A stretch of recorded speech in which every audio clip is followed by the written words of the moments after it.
प्रदूषणाच्या मुखात सृष्टीचे गर्दन, हिरवेगार पृथ्वीचे करूया संवर्धन.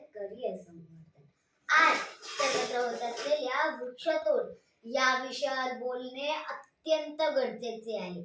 म्हणूनच मी आजपासून नजरमंदी डॉक्टर राम हरी धोके शिशु मंदिर या शाळेत 5वी शिकणारे विद्यार्थी आज आपल्या समोर विषय मांडते. झाडे लावा, पृथ्वी वाचवा. वृक्षवल्ली आम्हा सोयरे, वनचरी वृक्षवल्ली आम्हा सोयरे, वनचरी. किती सुंदर आहेत ना यावळीतून संत तुकाराम महाराजांनी आपल्याला झाडाचे महत्त्व पटवून दिले आहे. पण आज यावळी फक्त लिहिण्या आणि बोलण्यापुरतीच मर्यादित आहे. कारण जिकडे तिकडे सतत वृक्ष तोड चालू आहे. पूर्वीची निसर्गाची सुंदरता आज पाहायला मिळत नाही. आज पाहायला मिळते तर फक्त आणि फक्त सिमेंटची जंगलं. जीवन का आधार है वृक्ष, धरती का श्रृंगार है वृक्ष, जल जीवन के साथ है वृक्ष, खुशियों की बारात है वृक्ष.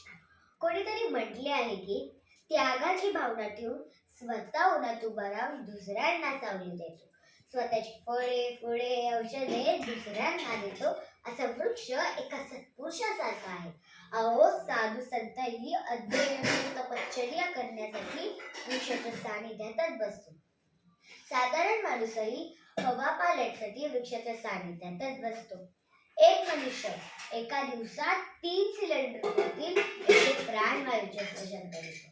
जर एका सिलेंडरची किंमत 1000 रुपये धरली तर तो मनुष्य 3000 रुपये एवढे प्राणवायूचे श्वसन करतो. पण हाच प्राणवायू आपल्याला फुकट मिळतो त्या वृक्षापासूनच ना. अशा उपकारकर्त्या वृक्षाची आपण तोड करीत आहोत. अशी मानवाची पाऊल आणि वाळवंटाची चावल. मानवाने जिकडे तिकडे वृक्षतोड करून वैराग वाळवंट केले आहे.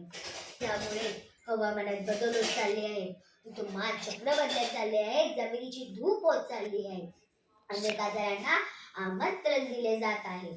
अहो, वनपक्षी मानवी वस्तीत येऊ लागले आहे. अशी उदाहरणे तर आपण पाहिलेच असणार.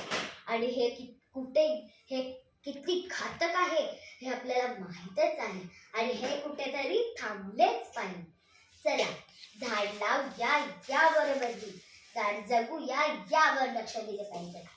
एक झाड लावूया, पृथ्वीला सजूया, प्राणपणाने जपूया.